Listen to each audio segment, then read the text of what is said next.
नमस्कार मंडळी, आपल्या चॅनलमध्ये आपले स्वागत आहे। मुंडे यांच्यावरील करुणा शर्माच्या गंभीर आरोपांनी एकच खळबळ उडाली आहे। न्यायालयाने करुणा शर्मा यांना धनंजय मुंडे यांची कायदेशीर पत्नी मानली आहे। यावर प्रतिक्रिया देताना करुणा शर्मा यांनी धनंजय मुंडे यांच्यावर अनेक गंभीर आरोप केले आहेत। माजी मंत्री आणि राष्ट्रवादीचे नेते धनंजय मुंडे यांच्या अडचणीत सातत्याने रोज वाढ होत आहे। धनंजय मुंडे यांनी कोर्टात दावा केलाय की करुणा मुंडेंशी माझं लग्न झालं नव्हतं। त्यावर न्यायालयाने ती कायदेशीररित्या विवाहित पत्नी आहे की नाही याची योग्य व्यवस्थेने ठराव दिलाय असे म्हटले होते। यावर न्यायालयाचा लेखी आदेश बुधवारी समोर आला। यामध्ये करुणा मुंडे आणि धनंजय मुंडे यांच्यातील संबंध लग्नासारखे आहेत असं म्हटलं आहे। करुणा शर्मा यांनी 2 मुलांना जन्म दिला आहे आणि एकत्र घरात राहिल्याशिवाय ते शक्य नाही असे न्यायालयाने नमूद केले आहे। आता यावर करुणा शर्मा यांनी पहिली प्रतिक्रिया समोर आली आहे।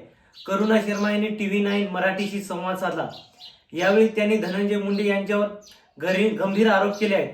आता फक्त ट्रेलर होता, पिक्चर अजून बाकी आहे।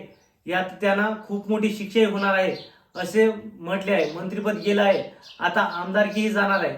मंत्रिपद आमदारकी सोडा, असे लोक समाजात राहण्याच्या लायकीचेच नाहीत अशा शब्दात करुणा शर्मांनी घणाघात केला आहे। यावर जाता मी कोणी नाचणारी गाणारी बाई नाही किंवा ठेवलेली बाई देखील नाही। मी 2 मुलांना जन्म दिलाय, त्यांच्यावर इमानदारीने प्रेम केलंय। कोर्टाने सांगितलंय की मला माझ्या नवऱ्याप्रमाणे लाईफस्टाईल जगण्याचा हक्क आहे। त्यांना या सर्व गोष्टी पूर्ण कराव्या लागतील। 27 वर्ष स्वतःचं मंगळसूत्र गहाण ठेवून जितकं शक्य होईल तितकं सर्व करून मी त्यांना साथ दिला आहे। आज मंत्री झाल्यावर त्यांच्या पैशावर नाचणारी गाणारी महिला मजा करत आहेत। माझ्याकडे सर्व पुरावे आहेत, मी ते कोर्टात सादर करणार आहे।